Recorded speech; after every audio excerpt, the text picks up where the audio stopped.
pitching advantage, and I'm still pretty sure the Dodgers are feeling it a bit. I mean, they played 2 games in New York. One of them started at noon, and the other one ended at roughly 10:30 at night. Then they had to fly to Philly on, I'm assuming, not get a full night's rest, play a baseball game, and now you have to go against Zach Wheeler.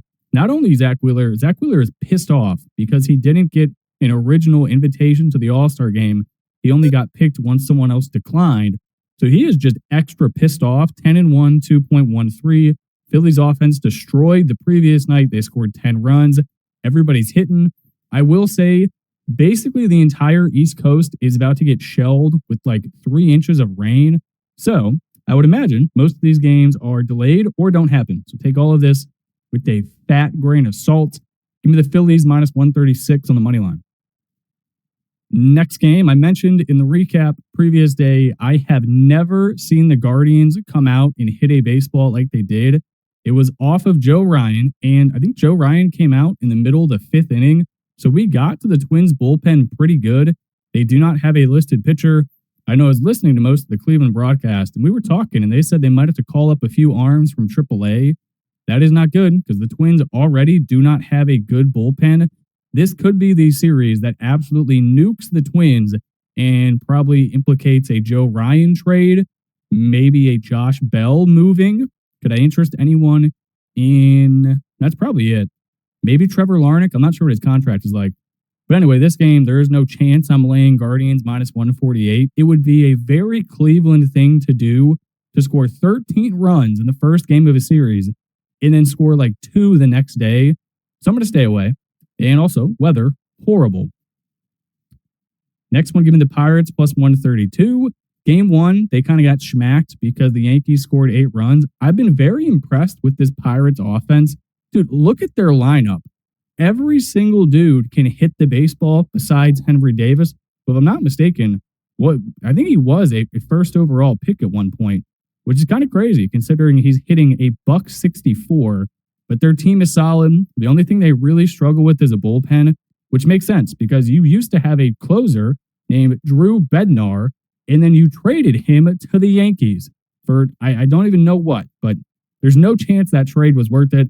I'm going to take the Pirates here, plus 132. I think they have the better lineup and very similar pitchers.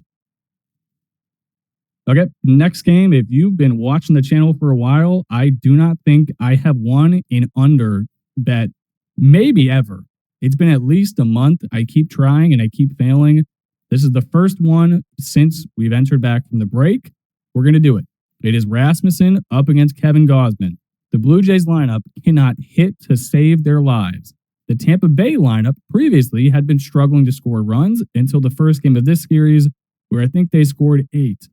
This should be low scoring. 2 good pitchers, 2 bad teams. Well, 1 bad team and 1 team kind of just going through the motions. Give me a 2-1 Tampa Bay Rays win, but give me the under 7.5. I'm telling you, this is going to lose by the 3rd inning because this happens every single goddamn time I take an under. This game we don't have any lines for. I'm going to fade the team that has won 14 in a row, kind of for shits and giggles. They paid Kyle Bradish a ton of money, and this Orioles team is still hitting the baseball pretty well. Prior to their loss in game 1 of the series, they had won, I believe, 7 or 8 in a row. So they're also kind of moving right now. I like their team. They are dealing with a little bit of injuries. Basayo got hurt. Rutschman is not available. So they're having to go with their catcher, Sam Huff. You also have Encarnacio Strand on this team. Jackson Holiday got benched for Jeremiah Jackson because Holiday can't hit. There's a lot of moving pieces in this lineup. I kind of like it. Guys are being forced to hit in spots they don't. I mean, Tyler O'Neill is currently hitting cleanup at a $199. That sounds like something the Guardians would do with Josh Bell like 5 years ago. Give me Baltimore money line. Don't know what it is yet, but I will be taking it once Boston has a pitcher announced. This game, despite them not scoring any runs the previous day, I think it was 3-2, the final score. I'm going to do it again. Give me the over of 9. 2 just horrible pitchers. Walker Buehler is ass, 5-5, 5.36. I still don't think Reynaldo Lopez is very good. Very lower ERA than he should have. His expected ERA is 4.7. I mean, that is a full run and a quarter lower at 4-2 with a 3.5. Braves are still dealing with injuries. However, they do get Drake Baldwin back in the lineup. Dominic Smith has been in and out. Pretty sure he's a platoon guy, though. I'm going to take the over. The Braves should be able to torch Walker Buehler. And the weather is actually good. 85 degrees and sunny. Wind doesn't really matter in Atlanta because it's so hot. So I will take the over of 9 runs. All right, next game. This one's pretty obvious what we're doing. Saw it in game 1. Brewers won a billion to like 2, I think. I'm going to take them minus 142 on the money line. Zach Thornton, he's a young kid. Looks pretty solid in his first start. 2.6 ERA. He's going up against Brandon Sproat. Really don't care who he's going up against. The Brewers lineup is just miles better than the current iteration of the Mets. It is no good. They are going to be trading players. Their team morale is probably in the dumpster. Give me the Brew Crew, minus 142. Next one, Giants, minus 102. I actually like Tyler Mayhew more than I do like Luinder Avila, 4-3, 5.08. He really just throws a bunch of gas. If there's one thing this Giants team should be able to do, that is hit the heater. Luis can hit anything. Casey Smith, heater guy. Bryce Eldridge likes to heat. Rafi, heaters. Willie Adames, I actually don't know. Jung-Hoo Lee, also don't know. But majority of the power guys in this team like to hit a fastball. That is basically all Avila throws. I do not think the Royals can win back-to-back games at home against a relatively decent lineup. Like, yeah, the Giants are 16 games under 500, but their team's actually not horrible. They just suck collectively. I will take them, minus 102. This game, no interest in betting. There are no lines out. It is Noah Schultz against Kumar Rocker. Probably the worst pitchers in each of their rotations, unless you want to count Jack Leiter for the Rangers, but he's injured right now, so I don't think you can. If I had to, I'd probably take Chicago, just based on how they've been playing, but both of these teams, worst pitchers, don't think this will be a good game. I'm going to pass completely. This one, I will take the Tigers, minus 108. Framber Valdez been very, very inconsistent this year. I mean, he's had a few starts where he looks like one of the worst, most out-of-control pitchers in the league. Then he got suspended for that wee bit of time. Peterson should not be on any pitching rotation. If the Cubs had any pitching, well, actually, no, they do have pitching depth. It's just every single dude they've tried to pitch this year have gotten hurt. I mean, they had to throw Jamison Taillon the previous night, and he gave up 4 runs in 2 innings. So that about tells you how that's going.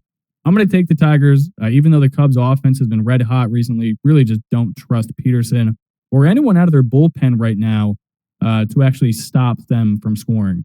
So give me Tigers, minus 108. All right, this is the crackhead play of the day. Welcome to Miami.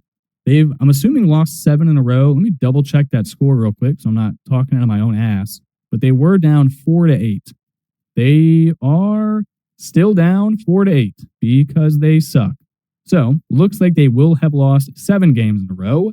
I'm going to take them. I mean, they have to win eventually. I do not feel like laying minus 135 with Tatsuya Amai. And this Houston team's a little banged up, so I'll take Miami minus 116. Just don't feel like laying that large of a number with Amai. Next game, I'm going to run it back over of 12.5 runs. This is Miles Mikolas coming off of a suspension, 3-7, 5.53. Probably should not be a pitcher in this league. Michael Lorenzen also probably should not be a pitcher in the MLB, 3-9, 6.22. These guys are just lucky. They pitch on 2 of the worst rotations in the entire MLB. Outward winds, 10 miles an hour, 89 degrees, chance of rain, but not really too concerned. They will play this at some point. Give me the over, 12.5 runs. Run it back turbo. Give me the Angels, minus 104. I much more like Wilbert Urena against Michael Liberatore. Yes, the Cardinals' offense is better. I understand. I get it. Trust me. But do you feel like taking Liberatore in a pick'em against Urena? That answer is no. Angels, previous tonight, they are losing 2-0, but this team can score. You have Mike Trout. You have Jorge Soler. You have Logan O'Hoppe, even though his player development has gone absolutely just miles downward.